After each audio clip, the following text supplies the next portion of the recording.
So Bob the Skeleton's joining me this week to talk about pelvic girdle pain, but more specifically, symphysis pubis dysfunction, a condition that some women in pregnancy can suffer from.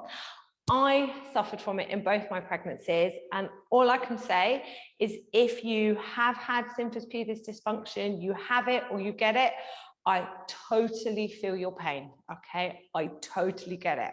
So what we're going to do today is just talk about what it is and what we could do to minimize the impact of it. So at the front of the pelvis, we've got this squidgy cartilaginous joint, the symphysis pubis joint, where the two pubic bones at the front of the pelvis meet. In fact, you can feel it in yourself. It's this nervy, tender bit right at the front of the pelvis where the two pubic bones join.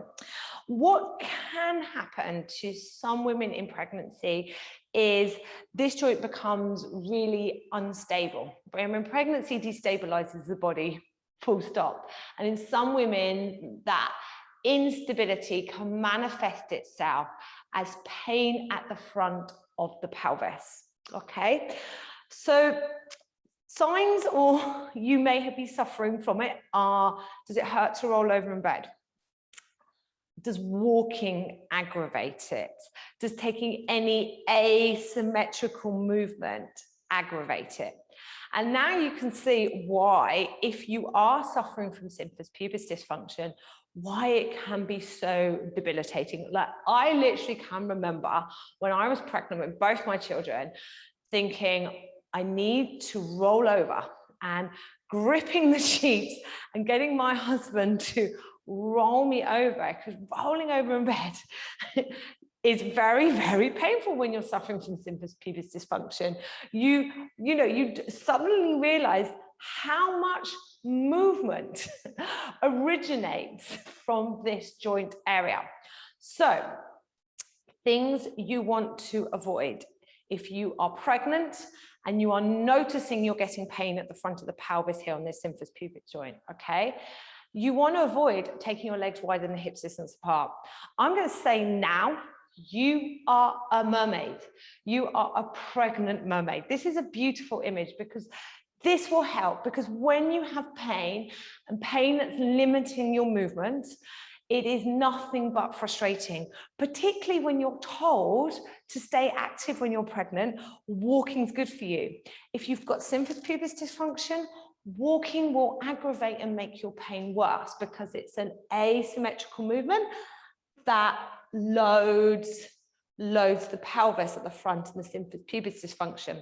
So pain at the front, you are now a beautiful pregnant mermaid with a mermaid tail. And try to remember that in almost all your everyday movements.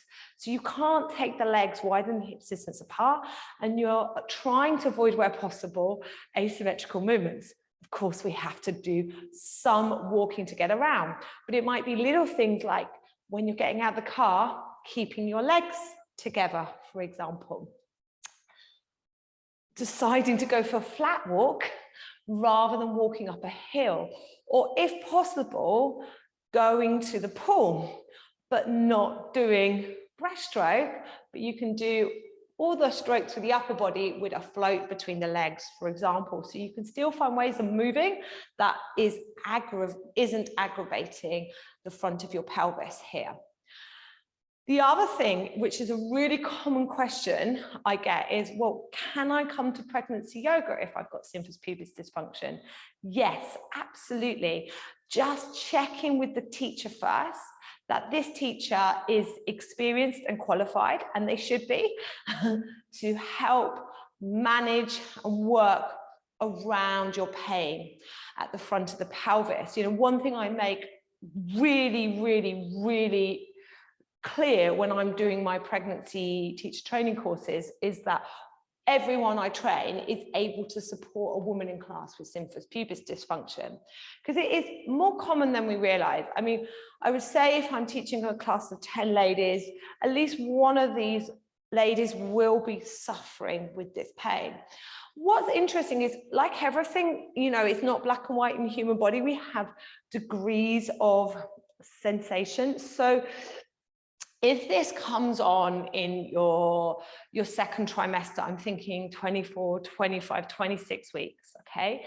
This is what I view as real, true symphysis pubis dysfunction, because baby's not that big right now. There's not that much weight driving down through the front of the pelvis, yet the instability is already causing you pain, okay? And you've got another 14, 15 weeks to go. The other time we may get pain at the front of the pubic joint is when we're more heavily pregnant. So I'm now thinking 36, 37 weeks.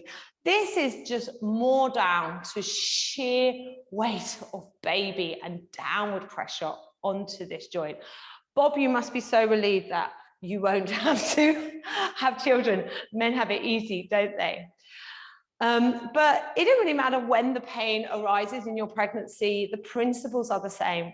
Think mermaid, keeping these feet hips distance apart as much as possible, trying to reduce actions that aggravate it, such as walking long distances, walking up a hill, taking a lift instead of the stairs, avoiding, you know, exercises that lots of repetitive movements. So if you are going to a yoga class, you're going to a class where a teacher who can adapt the class for you. And then rest. Rest is really important. I'm going to finish with one of my top tips for something, you know, you can do, because it's all about what you shouldn't do if you've got symphysis pubis dysfunction. And I am a major fan of these little 9-inch Pilates balls. And we do this a lot in class, and I do it with both women who've got pain at the front of the pelvis and haven't, because it's a great stabilizing exercise. Pregnancy destabilizes the body. Putting the ball between the thighs, and it doesn't have to be the ball for me is just a bit more responsive. It could be a yoga brick, for example. And we just do 2 actions here.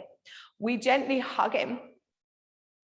And as I hug in, I gently engage the muscles that will hug my pelvis and offer it some stability.